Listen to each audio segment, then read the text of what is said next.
اور اسی لیے ہم نے دیکھا کہ ادھر بات ہوتی ہے, آتی ہے پریس ریلیز ادھر سے, یا کوئی منسٹر آف انفارمیشن بتاتا ہے جی اب یہ ہو رہا ہے وہ ہو رہا ہے, اور ساتھ ہی رات کو ٹی وی پہ 2-3 چینلز پہ بیٹھ کے ان کے رہنما جو ہیں وہ کہتے ہیں جی کہ سوال ہی پیدا نہیں ہوتا, جوڈیشل کمیشن کا سوال ہی پیدا نہیں ہوتا, خان کی رہائی کا سوال ہی پیدا نہیں ہوتا, 26 نومبر کا سوال ہی پیدا نہیں ہوتا کہ جوڈیشل کمیشن بنے. تو یہ ساری پیراڈاکس جو ہے, یہ جو تضاد ہے, یہ ہمیں یہ بتاتا ہے کہ یہ ساری غیر سنجیدہ کوشش ہے. اور ایک اور چیز جو بڑی اہم ہے وہ دیکھنے والی یہ ہے کہ جب حکومتیں پاکستان میں بنتی رہی ہیں, یہ ذرا ایک یعنی اہم پوائنٹ کی طرف توجہ دلا رہا ہوں, حکومتیں جب بنتی رہی ہیں, ٹوٹتی رہی ہیں, ووٹ آف نو کانفیڈنس آتا ہے, نئی حکومت بنتی ہے وغیرہ وغیرہ, تو اس میں مجھے یہ بتا دیجئے کہ اس طرح کیا کوئی ماحول آپ نے پہلے دیکھا جس میں کہ جو پتہ چل رہا ہے آپ کو کہ یہ سارا کچھ ہے فساد ہے اور اتمام حجت کی جا رہی ہے, لیکن سارے اس میں یعنی سیریسلی کر رہے. اس کا کیا مطلب ہے؟ اس کا مطلب یہ ہے کہ دونوں دھڑوں کو, فریقین کو پتہ ہے کہ اصل جو چیز ہے وہ کہانی کیا ہے, اور وہ دونوں صرف کسی مجبوری کے تحت اتمام حجت کے طور پہ وہ بیٹھے ہوئے ہیں. لہذا ان پہ بات کرنا کہ جی نجم ثاقب صاحب, آپ کو لگتا ہے کہ کوئی ایک ایسا بنیادی نقطہ ہو سکتا ہے جس میں پچھلی دفعہ مجھے یاد ہے کہ جب ہم یہ بات کر رہے تھے تو راؤ صاحب نے کہا تھا یہ ہو سکتا ہے کہ شاید ان کو مخصوص نشستیں دے دی جائیں تو یہ بات طے ہو جائے. آپ کو لگتا ہے کہ کوئی بنیادی ایسا نقطہ ہو سکتا ہے جس پر دونوں ایگری کر جائیں؟ کوئی ایسا نقطہ جس کے حوالے سے بات کی جا رہی ہے کہ 2 سال کے بعد الیکشن ہو سکتے ہیں, ارلی الیکشن ہو سکتے ہیں, کوئی الیکٹورل پروسیس پر بات ہو سکتی ہے؟ سوال ہی پیدا نہیں ہوتا. آپ نوٹ کیجئے, اگر ریزرو سیٹس کی بات ہے تو کیا آپ نے پی ٹی آئی کی طرف سے یہ مطالبہ سنا ہے؟ کافی عرصے سے انہوں نے اس کی بات ہی نہیں کی کیونکہ سٹیکس ہائی ہو گئے ہیں. ہاں یہ اگر ہو سکتا ہے, حکومت کیا کر سکتی ہے کہ وہ جو خان کو چاہیے مثال کے طور پہ جیل میں, وہ جیل کے اندر ہیں اس وقت, ان کو کیا چاہیے؟ ایسا ہے کہ چقندر کا اور گاجر کا جو ہے نا وہ جوس ان کو روزانہ ملنا چاہیے. یہ حکومت کر سکتی ہے. حکومت یہ کر سکتی ہے کہ چھوٹے موٹے کیسز جو ہے نا, جس طرح سائیکل چوری کے کیس یعنی عمر ایوب پہ ہو جاتے ہیں, اس طرح کے کیسز وہ کہے گی ہم نہیں کرتے. دیکھیے جو بڑی چیزیں جو ان کو چاہیے پی ٹی آئی کو, آپ وہ یعنی میر کا وہ شعر ہے کہ اسی عطار کے لونڈے سے دوا لیتے ہیں. میر کیا سادہ ہیں, بیمار ہوئے جس کے سبب اسی عطار کے لونڈے سے دوا لیتے ہیں. یعنی آپ حکومت سے کہہ رہے ہیں کہ آپ نیچے اتریں, ہم آنا چاہتے ہیں. آپ حکومت سے کہہ رہے ہیں کہ آپ فارم 47 کے ہیں اور یہ جو سوا سال جو بھی گزرنے والا ہے اب الیکشن اناؤنس کریں. اور اس پہ جوڈیشل کمیشن, دیکھیے جوڈیشل کمیشن کے بارے میں اس وقت کی آخری بات, جوڈیشل کمیشن بن سکتا ہے 9 مئی پہ بھی اور 21 وہ جو آپ کی کیا ہے یعنی نومبر جو بھی 26 نومبر جو بھی واقعہ یعنی ہوا تھا ڈی چوک پہ, اس پہ بن سکتا ہے اگر خان پرائم منسٹر ہے. اور میں تھوڑا سا مشکوک اس لیے بھی ہوں کہ اگر خان واپس پرائم منسٹر بنتا ہے تو کیا وہ اتنا ہوگا طاقتور کہ وہ 9 مئی پہ یا کسی اس طرح کی چیز پہ کروا سکے گا. تو یہ ساری کہانی ہے, یہ ساری باتیں کرنے والی ہیں. اور اگر یعنی مجھ سے پوچھے تو میں تو غالب کا وہ شعر سنا کے اپنی بات ختم کروں گا کہ بازیچہ اطفال ہے دنیا میرے آگے, ہوتا ہے شب و روز تماشا میرے آگے. میں نجم ثاقب صاحب ایک اور چیز آپ سے جاننا چاہوں گا. میں 27 دسمبر ہے آج, میں ابتدائیے میں یہ کہنا چاہتا تھا, میں نے کہا میں آگے آ کر آپ سے اور راؤ صاحب سے اور پھر ثاقب بشیر سے جانوں گا. آج سابق وزیر اعظم بے نظیر بھٹو کی شہادت ہوئی تھی, ہم سب کو وہ دن یاد ہے, اور ان کی جمہوریت کے لیے, اپنی پارٹی کے لیے, پاکستان کے لیے بڑی تگودہ رہی. وہ پاکستان کی پہلی خاتون وزیر اعظم بھی رہی. آج کے دن کی مناسبت سے آپ کچھ کہنا چاہیں؟ مجھے وہ دن یاد آ گیا, آج ہی کا دن تھا, میں کیوبا میں تھا پاکستان کا سفیر, اور اچانک یہ CNN پہ میں نے یہ خبر دیکھی, 1-2 اور چینلز بھی میں نے دیکھے, تو مجھے تو یقین ہی نہیں آیا. میں صرف یہ بتا سکتا ہوں کہ بی بی شہید کے بارے میں جو پاکستان میں رہنے والے لوگ ہیں, خواتین و حضرات ہیں, عوام ہے, ان کا تو اپنا جذباتی ایک اینگل ہے ہی. میرا فون جو تھا وہ رکا نہیں, کچھ 6-7 گھنٹوں تک مختلف ملکوں کے سفیر جو ہیں وہ فون کرتے رہے, دوست ممالک کے بھی اور دوسرے بھی. ان میں سے کوئی 10-12 جو ہیں وہ میرے دفتر بھی آ گئے کہ یہ کیا ہوا ہے. وہ جو ہوتا ہے نا پرسہ دینا, اور تکلیف ہوئی ان کو. اس کا مطلب یہ ہے کہ بی بی شہید کا جو سٹیچر ہے, جو اس کا سیاسی قد و قامت ہے وہ صرف یہی نہیں ہے کہ وہ ایک ملک کی وزیر اعظم تھی, وہ بڑی ایک پاپولر لیڈر تھی آل اوور دا ورلڈ.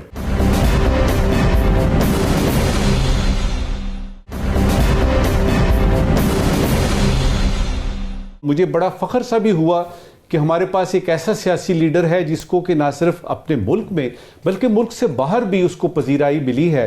اور جہاں تک اس کا ہے کہ تکلیف اور دکھ کی بات ہے, دنیا میں بہت ساری باتیں ایسی ہوئی ہیں. ذوالفقار علی بھٹو بھی اسی طرح ہم سے جلدی چلے گئے, پتہ نہیں انہوں نے اور کیا کیا ہمارے لیے کرنا تھا, عوام کے لیے کرنا تھا.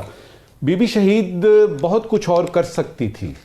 تو تکلیف کی بات ہے, ان کے لیے مغفرت کی دعا کرتے ہیں اور دیکھتے یہ ہیں کہ جو لیگسی ذوالفقار علی بھٹو نے چھوڑی اور اس کے بعد بی بی شہید نے اس کو آگے بڑھایا, وہ بلاول بھٹو زرداری یا آصف زرداری صاحب لے کے کہاں تک جاتے ہیں.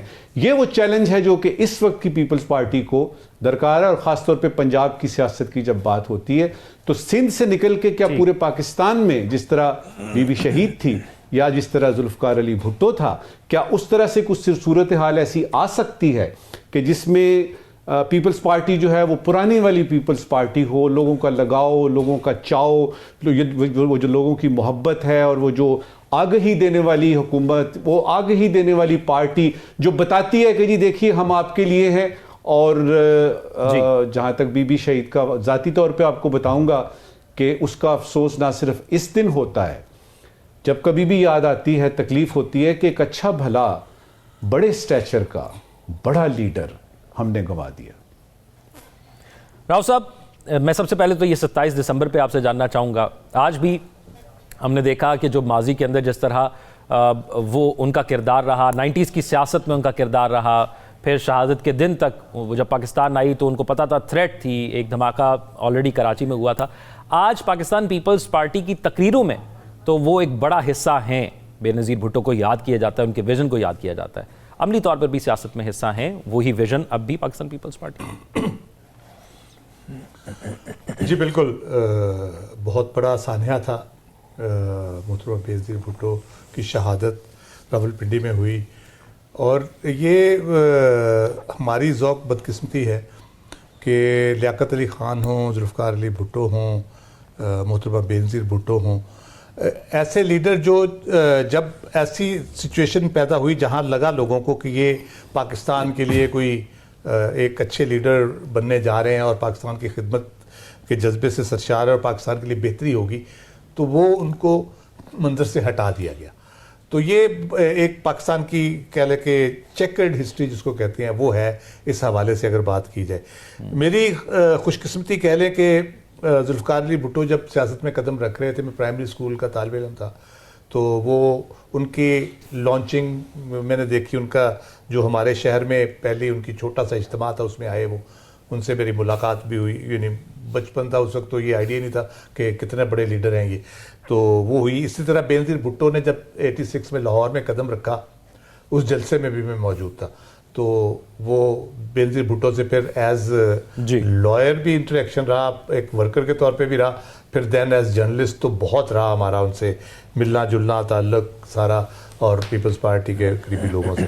تو مجھے تو پرسنلی بہت زیادہ آبویسلی اس کا شوق کہہ لیں, دکھ کہہ لیں, تو وہ اس کو بیان نہیں کیا جا سکتا. لیکن جب وہ واپس آئی تھی, وہ یقیناً اس وقت ایک بالکل بدلی ہوئی خاتون تھیں اور بالکل بدلی ہوئی لیڈر تھیں, اور ان کی اپروچ اور سوچ, اور لگتا تھا کہ وہ اب جس نظریے سے آئی ہیں, جس طریقے سے آئی ہیں, تو وہ پاکستان کے لیے بہت اچھا ہوگا. لیکن شاید نظر لگ جاتی ہے ہماری ملک کو, یا اللہ تعالیٰ سلامت رکھے پاکستان کو اور پاکستان کے انشاءاللہ اللہ پاکستان کو سلامت رکھے. میں راؤ صاحب اب جو موضوع ہم بات کر رہے تھے, میں اس پہ بھی آپ سے جاننا چاہوں گا کہ اب عمران خان صاحب نے کہا ہے کہ عمران خان پاکستان کی خاطر سب کو معاف کرنے کے لیے تیار ہے. اب ایک طرف سے کہا گیا تھا کہ جب تک معافی نہیں مانگیں گے بات آگے نہیں بڑھے گی, وہ معاف کرنے کے لیے تیار ہے, معافی کے لیے بھی تیار ہے. دیکھیں یہ بیانات ہے, لفاظی میں کہتا ہوں اس کو کہ یہ لفاظی ہے, معاف کرنے کو تیار ہے, معافی مانگنے کو تیار نہیں ہے, یا معافی مانگیں گے تو مسائل حل ہوں گے اور یہ نہیں ہوں گے. دیکھیں وہ پروسیس 9 مئی سے آنورڈ چل رہا ہے, اس کے سزاؤں کا پروسیس چل رہا ہے, ٹرائل کا پروسیس چل رہا ہے, اس میں بہت سے لوگوں کی معافی بھی ہو چکی ہے جو ایک خاص 2-3 خاص جماعتوں میں چلے گئے اور وہ اس وقت وزیر بھی ہیں ان میں سے بہت سے جو ایکیوزڈ بھی تھے. تو یہ معاملات پاکستان کی سیاست میں اسی طرح سے چلتے رہتے ہیں, اونچ نیچ سیاسی جماعتوں کی اور باقی چیزیں. لیکن مسئلہ یہ ہے کہ کیا سیاسی جماعتوں کی خواہشات پہ, سیاسی جماعتوں کو سہولت دینے کے لیے, کسی کو اقتدار میں دینے کے لیے, کسی کو اقتدار سے باہر رکھنے کے لیے, کسی کو واپس اقتدار میں لانے کے لیے, یہ معاملات جو ہیں اسی حد تک ہم محدود رہیں گے, یا پاکستان کے بارے میں بھی کچھ سوچے گا سیاسی جماعتوں سے ہٹ کے, سیاسی لیڈروں سے ہٹ کے؟ صورتحال پاکستان کی یہ ہے کہ ہماری حکومت, سیاست اور معیشت, آپ کہہ لیں کہ اگر میں کہوں کہ سٹینڈ سٹل ہے تو یہ غلط نہیں ہوگا. اس ڈیڈ لاک کو توڑنا بہت ضروری تھا میرے خیال سے. یہ جو ٹاکس سیریس ہیں نہیں سیریس, میز پہ بیٹھنا پی ٹی آئی کا حکومت کے ساتھ اور حکومت کا بھی پی ٹی آئی کے ساتھ بیٹھنا, یہ بہت بڑا بریک تھرو ہے. اس کا نتیجہ کیا نکلتا ہے کیا نہیں نکلتا, لیکن still it's a big breakthrough. اس میں میں سمجھتا ہوں کہ فائدہ کس کو ہے, نقصان کس کو ہے اس بیٹھنے کا؟ پاکستان کو فائدہ ہوگا, الٹیمیٹلی پاکستان کو فائدہ ہوگا. یہ چیزیں آگے چلے گی اور آئی ایم شیور کہ چلے گی, لازمی چلے گی, یہ رکنے والی نہیں ہے. کیونکہ جب ایک دفعہ آپ آ جاتے ہیں ٹیبل پہ, آپ چلے جائیں پھر آ جائیں چلے جائیں, وہ لگا رہتا ہے. اس میں مطالبات آتے ہیں, نہیں مانے جاتے ہیں. جب آپ ٹیبل پہ بیٹھتے ہیں اتنی کشمکش کے بعد تو یقیناً کچھ نہ کچھ انڈرسٹینڈنگ کے ساتھ آپ بیٹھتے ہیں. ایسے نہیں آپ بیٹھ جاتے کہ جی ایک دن آپ کا دل کیا کہ آپ اپنے سڑک پہ احتجاج نہیں کرنا اور آ کے دھرنا نہیں دینا اور آپ نے ٹیبل پہ بیٹھنا ہے. تو یہ ایسے ہوا میں چیزیں نہیں ہوتی, پیچھے سوچ ہوتی ہے. میرا خیال ہے پی ٹی آئی نے بھی سب کچھ کر کے دیکھ لیا ہے, اپنا میکسیمم انہوں نے زور لگا لیا ہے. اگر وہ کنٹینیوسلی اسی زور پہ لگے رہیں گے تو ٹھیک ہو جائیں گے. اور مزمل ہونے سے بہتر ہے کہ آپ سیاست کی میز پہ بیٹھے اور سیاسی طور پہ اپنی توانائی کو دوبارہ سے مجتمع کریں اور بہتر کریں اپنے صورتحال کو اور معاملات کو لے کے اس کو آگے چلیں. مسئلہ یہ ہے کہ یہ لڑائی جب اپوزیشن میں ہوتے ہیں آپ نے ہر محاذ پہ لڑائی لڑنی ہوتی ہے. اس میں پارلیمنٹ بھی ہے, آپ پارلیمنٹ میں بڑی تعداد میں موجود ہیں. عدالت ہے, عدالتوں میں آپ کیسز اپنے لڑ رہے ہیں, حکومت کے خلاف آپ نے پٹیشنز کی ہوئی ہیں, ٹریبیونل میں گئے ہوئے ہیں. تو ابھی 9 مئی کے جو ہیں وہ اپیلوں میں جائیں گے. تو یہ ایک ہوتا ہے. سڑک کا ہوتا ہے, سڑک کا انہوں نے پورا 3 سال بھرپور طریقے سے وہ کر لیا ہے. اس کے بعد اب ہے ٹیبل کی بات. میرا خیال ہے کہ ٹیبل پہ جب آپ بیٹھ جاتے ہیں تو پھر کوئی نہ کوئی راستہ نکلتا ہے اور ضرور نکلتا ہے. جو بیانات کی حد تک اگر میں کہوں تو بیانات کی حد تک جو کمیٹیز کے لوگ ہیں ان کے طرف سے کوئی حوصلہ شکن بات نہیں سننے میں آئی. عمران خان صاحب نے بھی بہت سی چیزیں کنسیڈ کی ہیں, وہ پیچھے ہٹے ہیں. اور جو اوورسیز پاکستانیز کی وہ ریمیٹنس کی ایک تھی اس کو بھی انہوں نے اس حد تک محدود کر دیا کہ اگر آپ زیادہ پیسے بھیجیں تو تھوڑے بھیجیں. تو وہ بھی اس کے بھی آگے انہوں نے ڈیڈ لائن کو آگے کر دیا کہ اگر فلاں تاریخ تک یہ نہیں ہوتا, شاید 31 جنوری انہوں نے دی ڈیٹ کہ 31 جنوری تک اگر یہ نہیں ہوتا تو ہم پھر بھرپور طریقے سے سول نافرمانی ملک کے اندر یا ملک کے باہر واٹ ایور جو بھی کریں گے.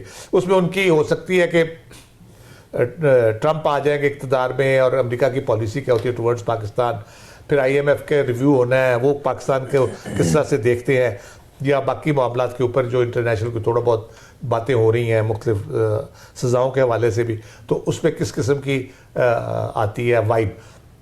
عمران خان بھی کوئی بہت بڑا رسک لینے کو تیار نہیں ہے. کل کو یہ ہو کہ ٹرمپ آئے اور وہ ادھر دیکھے ہی نہ مڑ کے پاکستان کی طرف, تو عمران خان صاحب تو نہیں ادھر اس باسکٹ میں سارے انڈے تو اپنے نہیں رکھ سکتے. اس لیے ان کا ٹیبل پہ بیٹھنا بلا مقصد نہیں ہے, اس کا کچھ نہ کچھ نتیجہ ضرور نکلے گا. ثاقب بشیر صاحب, ایک تو میں چاہوں گا 27 دسمبر کے حوالے سے آپ پہلے اپنی رائے رکھیے گا, پھر اس موضوع کے حوالے سے میں سوال کرتا ہوں. آج کا دن جو ہے وہ میں سمجھتا ہوں کہ جمہوریت کے لیے, ملک کے لیے یہ بڑا ہی افسوسناک 2007 میں یہ ایک مطلب عظیم ایک سانحہ ہوا کہ ہماری جو ایک سیاسی لیڈر تھیں, دنیا میں ان کا بڑا نام تھا, وہ اس دنیا سے چلی گئیں. لیکن افسوس ہوتا ہے کہ 2007 سے لے کر 17 سال ہو گئے ہیں, آج تک یہ چیزیں لاجیکل اینڈ تک نہیں پہنچیں کہ اس قسم کے جو واقعات ہوتے ہیں, یا اس سے پہلے ذوالفقار علی بھٹو تھے یا لیاقت علی خان تھے جو ہمارے جو سابق وزرائے اعظم ہیں, ان کے ساتھ یہ واقعات ہوئے, تو تاکہ مستقبل میں کچھ ایسا نہ ہو. تو یہ دہشت گردی تھی, ان کو ٹارگٹ کیا گیا, ان کے جو ملزمان تھے کون تھے, کس نے یہ ساری پلاننگ کی اور کس نے ان کو جو ہے وہ ان کو قتل کیا. تو اس سارے تناظر میں یہ کچھ ایسا ہونا چاہیے تھا کہ مستقبل میں ایسا نہ ہو. تو لیکن ہم دیکھتے ہیں کہ وہ کنٹینیوٹی کہیں نہ کہیں نظر بھی آتی ہے. بانی پی ٹی آئی جو ہے ان پر بھی ایک اٹیک وزیر آباد کے قریب ہوا تھا. تو یہ معاملات رک جانے چاہیے تھے, نہیں رکے, افسوسناک ہے. اور ایک بڑی عظیم لیڈر سے ہم آج ہی کے دن 2007 میں جو ہے وہ یہاں اس دنیا سے جو ہے وہ چلی گئی تھیں. اور اب پاکستان پیپلز پارٹی پہ ہے کہ ان کا جو کچھ کیا درا تھا, ان کی جو سیاست تھی, ان کو کیسے آگے لے کر چل رہے ہیں. بہت سارے سوالات ہیں پاکستان پیپلز پارٹی کی سیاست پر بھی.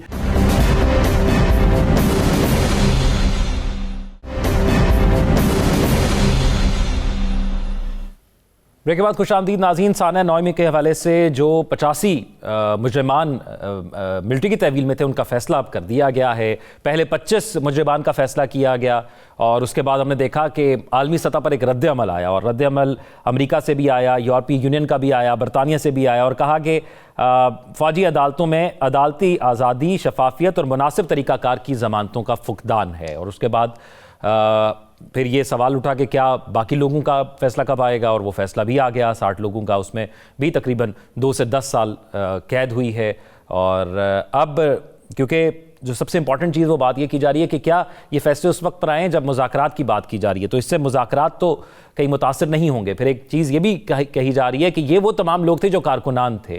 منصوبہ سازوں کے حوالے سے کیا کوئی لنک ڈیولپ ہوا ہے اس کے اندر کہ جو لنک وہاں تک پہنچ سکے, اور کیا جو منصوبہ ساز تھے ان تک کارروائی جو ہے وہ اب کب تک ہوگی؟ کیا جلدی اب یہ دیکھنے کو ملے گا کہ وہ بھی اسی کٹہرے میں آئیں گے ملٹری کورٹس کے حوالے سے؟ اور پھر ایک اہم معاملہ یہ بھی ہے کہ یہ بھی مشروط ہے یہ فیصلہ عدالتی احکامات سے. ابھی عدالت نے کہا ہے, اور کیونکہ ان تمام تر لوگوں کے جو گھر والے تھے, عزیز و اقارب تھے جو اس کیس کو فالو کر رہے تھے, انہوں نے عدالت کو کہا تھا کہ آپ جو ہے اس کیس کا فیصلہ سنانے دیں فوجی عدالتوں کو. تو پھر یہ پروسیڈ ہوا تھا. تو راؤ صاحب, اب منصوبہ سازوں تک کب تک کارروائی کا دائرہ کار آپ کو لگتا ہے کہ چلا جائے گا, یا فل سٹاپ لگ گیا ہے یہ سزائیں دینے کے بعد؟ دیکھیں, آج DGISPR نے بڑے وضاحت سے کہا ہے کہ یہ انصاف کا سلسلہ جو ذمہ داران ہیں, ماسٹر مائنڈ ہیں اس پوری سازش کے پیچھے تھے, ان کی سزا تک نہیں رکے گا. تو یہ سلسلہ تو چلے گا. وہ جو انہوں نے اگر کہا ہے تو یقیناً ان کے ذہن میں بھی ٹائم فریم بھی ہوگا, چیزیں بھی ہوگی. جنرل فیض کے حوالے سے بھی بات ہوئی تھی, لیکن ابھی انہوں نے اس پہ تبصرہ نہیں کیا. اسی سے لنک کرنے کے حوالے سے کہ کیا اس سے بھی لنک ہوں گے یہ سارے, اور ملٹری ٹرائل اس میں ہو سکتا ہے PTI کے رہنماؤں کا. تو وہ اس کو انہوں نے حساس معاملہ قرار دیا فی الحال, تو اس پہ انہوں نے بات نہیں کی. اس لیے میں بھی بہت زیادہ اس پہ کچھ اسپیکولیٹ نہیں کرنا چاہتا. جہاں تک ان لوگوں کی بات ہے, یہ جو سزائیں تو ان کو ہوئی ہیں, لیکن میں اس کو ایک سمجھ رہا ہوں کہ معاملات آگے بڑھے ہیں, یہ پیش رفت ہے بہت بڑی. اس سے ہوا یہ کہ ایک تو یہ لوگ اب سویلین کسٹڈی میں آ جائیں گے, تو جو کسی نے ملنا ملانا ہوگا, انہوں نے آگے اپیل کرنی ہوگی, وہ پروسیس جو ہے ایک آگے وہ چل پڑے گا. تو اس طریقے سے ایک طرح سے ایک ریلیف کی طرف یہ بڑھ سکتے ہیں. اگر ان کے خلاف ثبوت موجود ہے تو یقیناً ان کو بھرپور طریقے سے یعنی سزا ہونی بھی چاہیے, ملنی بھی چاہیے, بھگتنی بھی چاہیے, بالکل وہ چلے گا. لیکن یہ آگے اب اپیل کی ایک طرف چل پڑیں گے معاملات. سپریم کورٹ جو ہے 85 لوگوں کے مقدمات کا ٹرائل مکمل ہو چکا تھا, لیکن سپریم کورٹ کے سٹے کی وجہ سے وہ نہیں ہو پا رہا تھا. اور مجھے سمجھ نہیں آئی کہ سپریم کورٹ نے وہ سٹے اتنا عرصہ کیوں رکھا, اور اس کے بعد ملٹری کورٹس پہ ابھی تک فیصلہ کیوں نہیں کیا. کیونکہ اس قسم کی جتنی بھی چیزیں ہوتی ہیں, ہم باہر کی مثال دیتے ہیں, آج DGISPR صاحب نے بھی دی, باقی لوگ بھی بات کرتے ہیں, حکومت بھی بات کرتی ہے, کمپیریزن ڈرا کرتے ہیں. انہوں نے دیر نہیں لگائی, انہوں نے بھلے عام عدالتوں میں کیا, لیکن انہوں نے دیر کوئی نہیں لگائی. انہوں نے فوری طور پہ ساری چیزیں اکٹھی کی, چھوٹے تھے, بڑے تھے, با اثر تھے, بے اثر تھے, سب کو اکٹھا کر کے انہوں نے جو ثبوت آتے ہیں فوری طور پہ ٹرائل کر کے ان کو سزائیں دے دی. تو اس میں ٹرانسپیرنسی بھی تھی, اس میں ایکسپیڈیشس جسٹس بھی ہوا ہے, اور کسی نے کوئی انگلی اور آواز نہیں اٹھائی. تو ایسے معاملات میں اسی طرح سے ہونا چاہیے. آپ اگر اس کو لٹکاتے ہیں, دیر کرتے ہیں, کسی وجہ سے بھی ہوتا ہے, تو وہ پھر شفافیت پہ سوال اٹھتے ہیں, لوگ کویسچن اٹھاتے ہیں, اعتراضات شروع ہو جاتے ہیں. تو آج جتنی وضاحت اور صراحت سے انہوں نے اپنا سارا کیس بیان کیا ٹرائل کے حوالے سے, قانونی نکات کے حوالے سے, تو یہ بہت پہلے ہونا چاہیے تھا یہ چیزیں تو. اور حکومت کو بھی تھوڑا سا کو ہاتھ بٹانا چاہیے تھا اس سلسلے میں. صرف یہ D G I S P R پہ نہ چھوڑ دیں کہ وہ ہر بات پہ کسی بھی معاملے کے متعلق, کوئی انٹرنیشنل ہو, مقامی ہو, کوئی بھی ہو, ہر معاملے پہ انہوں نے ہی جواب دینا ہے اور انہوں نے تفصیل سے بات کرنی ہے. یہ سرکاری فوج ظفر موج کس لیے ہے؟ ان کو بھی تو کوئی بات کرنی چاہیے. یہ بھی اسی طرح لاجک سے بات کر سکتے ہیں, اس طرح اپنی دلیل سے بات کو آگے بڑھا سکتے ہیں. اب مسئلہ اس میں صرف یہ ہے کہ سپریم کورٹ جب ملٹری کورٹس کے قانونی حوالے سے, ملٹری کورٹس کے حوالے سے جب فیصلہ دے گی, سے وہ کہتی ہے کہ ملٹری کورٹس میں ٹرائل نہیں ہو سکتا تھا, تو پھر کیا صورتحال ہوگی؟ یہ لوگ تو گرفتار بھی رہے, سزائیں بھی ہو گئیں, 1.5-2 سال سے جیل میں بھی ہیں. اس کے بعد ان کا وہ سارا جو سلسلہ ہے, کیا نئے سرے سے ٹرائل ہوگا ان کا؟ اگر وہ پھر وہ دوبارہ سے ٹرائل ہوگا, پھر ڈبل جپرڈی کا آ جاتا ہے کہ ایک دفعہ آپ کا ٹرائل ہو گیا, سزائیں ہو گئی ہیں. اس میں سے بھی کہا جا رہا ہے کہ جی کچھ لوگوں کو سزائیں ہو گئی تھی, اے ٹی اے سے رہائی ہو گئی تھی, ادھر سے سزائیں ہو گئی ہیں. تو وہ اس طرح کے معاملات, اس میں میں یہی کہتا ہوں کہ جتنا ٹرانسپیرنٹ, جتنا جلدی اور جتنا اچھے طریقے سے اس کو نپٹا دیا جائے یا جاتا تو بہت اچھا ہوتا. سٹل اس کو بلا وجہ اس کو لنگر آن کیا جا رہا ہے. میری ریکویسٹ ہوگی سپریم کورٹ سے کہ وہ بھی ملٹری کورٹس میں فیصلہ کر دیں تاکہ یہ منطقی انجام کو پہنچے. جو ذمہ داران ہیں ان کو بالکل نشان عبرت بنانا چاہیے, کیونکہ یہ ٹالریبل نہیں ہیں چیزیں. اس قسم کی اگر آپ اجازت دے دیں گے تو پھر آپ ملک میں ایسی بے امنی اور بد امنی پیدا ہوگی کہ آپ کے جو لا انفورسمنٹ ایجنسیز ہیں وہ کہاں کھڑی ہوگی پھر, اگر آپ ان پہ حملوں کی اس طرح سے اجازت دے دیں. نجم ثاقب صاحب, یہ بالکل ایک تو یہ سوال یہ اٹھتا ہے کہ جب یہ بات کی جاتی ہے کہ یہ ملٹری کورٹس میں کیوں کیا گیا, تو پھر بات کی جاتی ہے کہ جو باہر کورٹس کے اندر معاملات ہیں ان کا تو ابھی تک کہیں چلان بھی پیش نہیں ہوا, تو وہاں پہ ڈیلے اتنا ہے کہ اس وجہ سے وہاں پر فیصلہ کیا گیا. دوسرا, دفتر خارجہ کا ایک بیان سامنے آیا, انہوں نے کہا کہ پاکستان کی سیکیورٹی کے فیصلے قوم کرے گی, کسی بیرونی مداخلت کی ضرورت نہیں ہے, اور یہ رسپانس تھا وہ جو ملٹری کورٹس کے فیصلے کے حوالے سے عالمی رد عمل سامنے آیا. دیکھیے, یہ جو امریکہ کی طرف سے سخت تشویش یعنی کہ گریو کنسرن ظاہر ہوا ہے, یا برطانیہ یہ کہتا ہے کہ جی پاکستان شہری اور سیاسی حقوق کے بین الاقوامی رولز جو ہیں ان کو فالو کرے اور فلانا کرے. سب سے پہلے تو یہ کہوں گا کہ 2 wrongs don't make a right. اگر کہیں پہ غلط ہو رہا ہے تو اس کا یہ مطلب نہیں ہے کہ ہم بھی غلط کریں اور یہ کہیں کہ جی چونکہ وہاں غلط ہو رہا ہے اس لیے ہم بھی غلط کر رہے ہیں. تو 2 wrongs don't make a right. دوسری بات یہ ہے کہ جب کوئی بین الاقوامی, اب آپ کو ایک یعنی ٹیکنیکل پوائنٹ بتانے لگا ہوں, کسی ایک مسئلے پہ, کسی ایک بات پہ اگر کوئی بین الاقوامی قانون ہے اور ایک مقامی قانون ہے, میونسپل لا ہے آپ کا, تو اس میں سوال یہ پیدا ہوتا ہے کہ کون سا جو ہے وہ فالو کیا جائے گا. تو اس میں سے آپ کو یہ میں بتا رہا ہوں کہ آپ اپنے قوانین کو اہمیت زیادہ دیتے ہیں, کیونکہ جب نیشنل انٹرسٹ کی بات آتی ہے, دنیا کو ہم دیکھیں گے جب اپنے آپ میں ہمارے پاس کوئی طاقت نہیں ہوگی, ہمارے پاس اختیار نہیں ہوگا, ہماری جو ہے وہ بساط کے باہر ہوگی چیز, تو ہم دنیا کی طرف جائیں گے. لہٰذا یہ کہنا کہ جی یہ فلانے بین الاقوامی, تو اس کے لیے میں بحیثیت سفارتکار کے آپ کو یہ کہہ سکتا ہوں کہ ذرا میرے سامنے آ کے بیٹھ جائیں آپ, اور میں آپ کو بتاتا ہوں کہ بین الاقوامی قوانین جو ہیں جتنے بھی آپ نے ابھی تک بنایا, یونائٹڈ نیشن سے لے کے آپ کا جنیوا کا مشن, آپ کی وہ جو یعنی ویانا میں جو آپ کا ملٹی لیٹرل ہے, حتیٰ کہ آپ کا نیروبی میں وہ جو آپ کا ہیبیٹیٹ اور یونیپ کا دفتر ہے, اس میں کتنے قوانین آپ کے جو ہیں ان پہ فالو ہو رہے ہیں. لیکن میں پھر کہوں گا 2 wrongs don't make a right. اس میں جو بات کرنے والی ہے نا وہ یہ ہے کہ 9 مئی کا یہ جو بات شروع ہو گئی نا, بیانیہ بن گیا کہ ملٹری ٹرائلز میں نہیں ہونا چاہیے, یہ سول اس میں ہونا چاہیے. اس کا فیصلہ پاکستان کے اندر ہونا ہے, پاکستان میں ہونا ہے. اس کا فیصلہ کسی واشنگٹن نے اور کسی لنڈن نے نہیں کرنا. پہلی بات یہ. دوسری بات یہ کہ کیا ملٹری ٹرائلز جو ہیں یہ جو آپ کی ہیں یعنی کورٹس, جو ملٹری کورٹس ہیں, یہ پرسوں بنی ہیں, یعنی یہ پچھلے ہفتے کی بات ہے کہ صرف 9 مئی کے لیے بن گئی. اور اگر آپ کو یاد ہو تو پی ٹی آئی کے دور میں بھی میرا خیال ہے 29-30 ایسے سویلینز تھے جن کے خلاف ملٹری ٹرائلز میں 100 سے زیادہ ٹرائل ہوا, باقاعدہ طور پہ کیس چلا اور سزا بھی ملی. تو اس کا اس لیے یہ کہنا کہ جی ملٹری ٹرائلز جو ہیں وہ کوئی نئی چیز ہے اور صرف پی ٹی آئی اور صرف 9 مئی، یہ غلط بات ہے. تو دونوں طرح سے بتانے کے بعد یہ بتاؤں گا آپ کو کہ وہ آج یعنی D G S P R نے بھی یہ بتایا کہ یہ دہائیوں سے قائم ہے اور اس میں آئین اور قانون کے مطابق ہے. بلکہ میرے نالج میں اضافہ ہوا جب جنرل صاحب نے یہ کہا کہ جو انٹرنیشنل کورٹ آف جسٹس ہے اس نے اس ملٹری کورٹس کو، ہماری ملٹری کورٹس کو انڈورس کیا ہوا ہے. تو باقی کیا رہ گیا؟ آخری بات اس وقت کی دیکھیے، واشنگٹن کی بات ہے، امریکہ کی بات ہو، یورپین یونین کی بات ہو، لنڈن کی بات ہو، یہ جو ویسٹ سائیڈ ہے نا، یہ بنیادی طور پہ اس وقت کے آپ کے بائیلیٹرل تعلقات جو ہے نا، دو طرفہ تعلقات، ان پہ ڈیپینڈ کرتا ہے.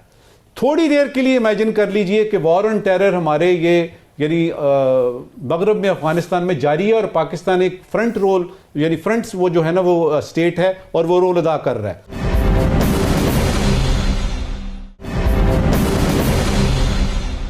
پاکستان نے وہ کرنا ہے جو پاکستان کے حق میں جاتی ہے بات. اور رہی بات اس سیاسی غیر یقینی کی، یہ بھی پاکستان نے ہی اس کو حل کرنا ہے. یہ حکومت کرے، پی ٹی آئی کرے، اسٹیبلشمنٹ کرے، کوئی بھی کرے، یہ ہم نے مل کے کرنا ہے. اور باہر کسی کو کوئی اختیار نہیں ہے کہ اس ملک کے اندر جو کچھ ہو رہا ہے اس کے بارے میں کسی قسم کی کوئی بات کرے. گھبرانے والی بات نہیں ہے. ثاقب رشید صاحب، گھبرا لیں یا نہ گھبرائیں، ایک چیز. اور دوسرا یہ بتائیں کہ اب یہ ملٹری ٹرائل میں یہ کہا جاتا ہے کہ پہلی وہ جو کر سکتے ہیں ٹرائل معاف کرنے کے حوالے سے، سزا معاف کرنے کے حوالے سے استدعا، وہ جا سکتے ہیں آرمی چیف صاحب کے پاس، اور دوسری پھر کیا صدر مملکت کو بھی اپیل کر سکتے ہیں وہ اپنی سزا معافی کی؟ اس میں جو ویسے تو یہ دیکھیں پہلے 20 کو، پھر 25 اور اس کے بعد 60 لوگوں کو سزائیں جو ہے وہ سنائی گئی ہیں. اس میں جو طریقہ کار تو ہے وہ یہی ہے کہ اب field general court marshal K تحت یہ سزائیں ہوئی ہیں سب لوگوں کو. اس میں 20 لوگ تو ویسے ہی رہا ہو چکے، باقی 85 رہ گئے ہیں. تو ان کے پاس جو آرمی کے اندر ہی جو ملٹری کورٹس میں انٹرنل جو نیکسٹ فورم ہے وہ ہے کورٹ آف اپیل کا، کہ وہ وہاں پہ کورٹ آف اپیل میں جا کر اس کو چیلنج کر سکتے ہیں. اور اس کے بعد وہ آرمی چیف جو ہے ان کے پاس معافی کی درخواست بھی دے سکتے ہیں اور صدر کو بھی معافی کی درخواست دے سکتے ہیں. لیکن وہ جب کورٹ آف اپیل سے ہونے کے بعد، مطلب for example court of appeal میں بھی ان کی سزائیں برقرار رہتی ہیں، تو پھر یہ ہائی کورٹس اور سپریم کورٹ میں جا کر ان کو جو ہے وہ چیلنج بھی کر سکتے ہیں، جو قانونی طور پر طریقہ کار جو ہے وہ موجود ہے. لیکن ہائی کورٹس میں جو جب یہ سزائیں چیلنج ہوتی ہیں تو وہاں پہ پھر قانونی طور پر کوئی تکنیکی نوعیت کے کوئی حکم بھی آ جاتے ہیں. اچھا ثاقب رشید صاحب، ایک اور چیز یہاں پر بتا دیجیے گا ساتھ ہی، وہ چیز یہ جاننا چاہوں گا کہ ہمیں صرف یہ پتہ لگا کہ ان کو اتنے عرصے کی سزا ہوئی ہے، کیا کوئی دفعات بھی ہوتی ہیں جب یہ فیصلہ آتا ہے ملٹری کورٹ سے، کیونکہ اب یہ جیلوں میں منتقل ہو گئے ہیں، ان پر کس جرم کی سزا ہوئی، کون سی دفعہ لگی، وہ بھی ہمیں تفصیلات سامنے آئیں گی یا صرف اتنی ہی آئیں گی؟ یہ وہ سوال ہے جو جس کی وجہ سے تنقید ہوتی ہے، جس کی وجہ سے فیصلوں پہ تنقید ہوتی ہے کہ ان پر چارج کیا ہے، ان پر جو کیس بنا وہ کیس کیا تھا، ان کے خلاف جو ایویڈنس تھا وہ کیا تھا، اور وہ ایویڈنس قانون کے مطابق جو ہے وہ اتنا تھا کہ ان کو اتنی سزا ملنی چاہیے تھی. ان کو جو سزا ملی ہے اس سزا کی ریزننگ، وجوہات جو ہے وہ فیصلے میں لکھی گئی ہیں، اور وہ فیصلے کی کاپی کہاں پہ ہے. یہ وہ چیزیں ہیں بنیادی طور پر جس کی وجہ سے جو تنقید ہے عمومی طور پر کہ سیولینز اور ملٹری کورٹس میں جو ایک لائن ڈرا ہے، جس کے حوالے سے اٹارنی جنرل نے یہ بات کی تھی سپریم کورٹ میں جب یہ کیس چل رہا تھا ملٹری کورٹس کے حوالے سے، تو کہ ریزننگ دی جائے گی، پورا ان کو حق دیا جائے گا. D G S P R نے آج یہ بات کی انہوں نے کہ ان کو وکیل کا حق دیا گیا، ان کو وہ اپنے دفاع میں ڈیفنس لا سکتے تھے، وہ ان کو پورا جو ہے وہ فیئر ٹرائل، وہ بنیادی طور پر یہ بات کہنا چاہ رہے تھے. تو اب وہ ججمنٹس ہیں، ان کو ابھی تک 2 میں نے دیکھے ہیں کہ ان کی جانب سے ڈیفنس منسٹری کو درخواستیں گئی ہیں کہ ہمیں ججمنٹس فراہم کی جائیں تاکہ ہم نے کورٹ آف اپیل میں جانا ہے. تو جب یہ سارا جو چارج فریم، ججمنٹس، ریزننگ، ساری چیزیں آ جائیں گی تو اس پر پھر کھل کے جو ہے وہ بات ہو سکتی ہے کہ وہ ججمنٹس جو پاکستان کی جو سیولینز کورٹس ہیں ان کے پیرالل جو ہے وہ کیسی ججمنٹس ہیں اور کیا وہ سسٹین کر پائیں گی نیکسٹ فورم پہ یا نہیں. اس میں ایک اور جو بڑی دلچسپ بات ہے وہ یہ ہے کہ اس سارے 85 لوگوں میں سے تقریباً کوئی 15-20 لوگ ایسے ہیں جن کی سزائیں 2-2 سال ہیں جی تو 2 سال کی سزا ہے اور وہ 19 ماہ کی سزا پہلے ہی کاٹ چکے ہیں، تو باقی بچتی ہے 5 ماہ کی. تو عمومی طور پر سیولینس کورٹ میں تو ان کو ضمانتیں اور ان کو فوری طور پر رہائی ہو جاتی ہے، لیکن اب کیونکہ کورٹ آف اپیل میں انہوں نے جانا ہے اور کورٹ آف اپیل میں فوری طور پر ان کی رہائی ہو سکے گی یا نہیں ہو سکے گی، یہ بھی ابھی الگ سے سوال موجود ہے. یہ آنے والے دنوں میں پتہ لگے گا. ماضی میں جو ملٹری کورٹس میں جو کیسز ہوتے رہے ہیں وہ انڈیویجولز کے تھے، مطلب ایک انڈیویجول آیا، دوسرا، تیسرا، چوتھا، یا پی ٹی آئی کے دور میں کہا جاتا ہے کہ 25 یا 29 لوگ جو ہے ہوئے. لیکن اب کی بار یہ تھوڑا سا غیر معمولی ہے کہ 104 لوگ یا 105 لوگ ملٹری کی کسٹڈی میں ایک ہی وقت میں سیولینز تھے، ان میں سے 2 جو ہے وہ ایک ریٹائرڈ بریگیڈیئر تھے، ایک کیپٹن تھے شاید، ان کی بھی ہوئے. تو ان کے بلک میں بڑی تعداد میں سیولینز کے ٹرائل ہوئے. یہ اس لحاظ سے انپریسیڈنٹڈ ہے، مطلب غیر معمولی ہے. پہلے انڈیویجولز کے ہوتے تھے، اب سپریم کورٹ میں آئینی بینچ کے سامنے یہ سوال ہے، تو اب وہ طے کریں گے کہ سیولینز کے ٹرائل ملٹری کورٹس میں ہو سکتے ہیں یا نہیں ہو سکتے. ٹھیک ہے ناظرین، آج DGI-SPR کی پریس کانفرنس کا بنیادی مقصد ایک یہ بھی تھا کہ جو پاکستان نے اس پورا سال دہشت گردی کے خلاف کارروائیاں کی اور خصوصی طور پر جو افغانستان کے ساتھ ہمارے تعلقات تھے، ہم بار بار کہہ چکے ہیں کہ دہشت گردی وہاں سے ہو رہی ہے اور اس پر بھی پاکستان نے اپنا ایک سٹیپ فارورڈ لیا اور جہاں سے خطرہ نظر آتا تھا وہاں پر پاکستان نے اب اپنی اگلی کارروائی شروع کر دی ہے. نجم ثاقب صاحب، یہ جو سال رہا، میں اگلے ہفتے تو اس کو اسی ہفتے کے آخر میں ہم ڈسکس کریں گے کہ کیسا رہا پاکستان میں امن کے حوالے سے، لیکن خصوصی طور پر اس پریس کانفرنس کو دیکھا جائے اور پھر افغانستان کے ساتھ جو پاکستان نے گزشتہ ہفتے اس ہفتے کے اندر جو کارروائی کی، اس کو آپ کیسے دیکھتے ہیں؟ دیکھیے، یہ کارروائی جو ہوئی، یہ جو پکتیکا میں ہم نے کیا، اس کا بڑی اچھے طریقے سے وضاحت سے DGI-SPR نے بتا دیا کہ افغانستان سے پاکستان کو چاہیے. پہلے تو انہوں نے یہ کہا کہ ہم ان کی جو حاکمیت ہے، ساورنٹی ہے، اس کو مانتے ہیں. وہ برادر ملک ہے، وہ مسلمان ملک ہے، ہمارے تعلقات ہیں، اور ہم ان سے صرف یہ چاہتے ہیں کہ یہ جو فتنہ الخوارج ہے، جو کہ TTP کے نام سے پہلے جانا جاتا تھا، اس کو پاکستان پر فوقیت نہ دیں. اور اگر وہ پاکستان پہ فوقیت دیتے ہیں اور ہمارے ہاں سویلینز اور ہمارے فوجی اور ہمارے لا انفورسمنٹ ایجنسیز کے یہ سارے لوگ جو ہیں یہ شہید ہو رہے ہیں اور فوت ہو رہے ہیں اور خون بہہ رہا ہے، تو کیا ہم تماشا دیکھتے رہیں گے؟ یہ ان کے الفاظ ہیں. تو میرے خیال میں اس کی جسٹیفیکیشن بنتی ہے. اور اب جب کہ اس دنیا میں ہم دیکھتے ہیں کہ جس کا جو جی چاہ رہا ہے کر رہا ہے، شتر بے مہار ہو گئی ہے پوری دنیا. دیکھیے، میرے نزدیک جو چند اہم باتیں آج کی پریس کانفرنس میں DGI-SPR نے کی، اس میں جو آج کا ہمارا ٹاپک بھی آپ کا یہی ہے کہ پاکستان امن اور ترقی کے لیے پرعزم ہے، اس میں انہوں نے ایک بات دہرائی. یہ پہلی دفعہ نہیں کی بات انہوں نے کہ ایک محفوظ پاکستان ہی مضبوط پاکستان ہے. یہ مجھے یاد ہے ستمبر میں بھی انہوں نے یہ بات کی تھی، اور اس کے علاوہ مختلف وزراء بھی یہ باتیں پچھلے دنوں کرتے ہوئے نظر آئے، جو کہ بات درست ہے. اسٹیٹمنٹ میں کوئی کسی قسم کا ابہام نہیں ہے، اس پہ کوسچن نہیں ہو سکتا کہ ایک محفوظ پاکستان، یعنی پہلے پاکستان کو محفوظ کریں تب مضبوط ہوگا. اب یہ کہ یہ محفوظ پاکستان پہلی سٹیج ہے، مضبوطی بعد میں آئے گی. اب اس محفوظ پاکستان کو کس طرح سے اچیو کرنا ہے؟ سب سے پہلے آپ کی اکنامک آپ کی آتی ہے سیفٹی، کیا مل گئی ہے؟ اس سلسلے میں صرف یہ بتاؤں گا کہ حکومت کے وزراء تو کہتے رہتے ہیں جی بڑا کچھ اکانومی میں کر رہے ہیں وغیرہ وغیرہ. کل خان صاحب نے یہ کہا ہے، عمران خان صاحب نے یہ کہا ہے کہ معاشی صورتحال بہتر ہوئی ہے. اب یہ سٹیٹمنٹ ان کی طرف سے آئی ہے، لہٰذا ہم اس کو مانتے ہیں. کم از کم ایک پروسیس شروع ہو گیا. دوسرا آپ کا آتا ہے کہ دہشت گردی کا جو ہمارا حساب کتاب ہے، اس کو ہم نے کس طرح کرنا ہے، کیونکہ اس کے بغیر انویسٹمنٹ نہیں آئے گی. انویسٹمنٹ نہیں آئے گی تو اکانومی نہیں بڑھے گی، اکانومی نہیں بڑھے گی تو پھر ہم غیر محفوظ. تو دہشت گردی اور اکنامکس، اور یہ وہ دو چیزیں ہیں جو کہ اس حکومت نے، جو اس وقت موجودہ حکومت ہے، ان کا یہ ٹاسک تھا اور یہ ابھی بھی اس میں کر رہے ہیں. کامیاب ہوں گے ہو رہی ہے چیزیں. میں ذرا وقت تھوڑا میں راؤ صاحب کی طرف چلتا ہوں. نجم ثاقب صاحب، راؤ صاحب، مذاکرات بڑے کر لیے ہم نے، اب یہی واحد حل ہے جس طرح کی کارروائی ہم نے کی؟ مختصراً بتائیے گا.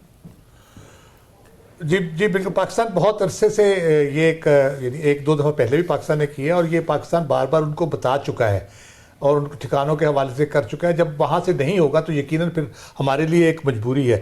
لیکن جو ٹیک اوے ہیں ان کے پرٹیکولرلی، وہ ایک تو ایئر انڈر پریشر تھا. یہ پورے سال بھر کی کارکردگی انہوں نے بڑے بھرپور طریقے سے بیان کی.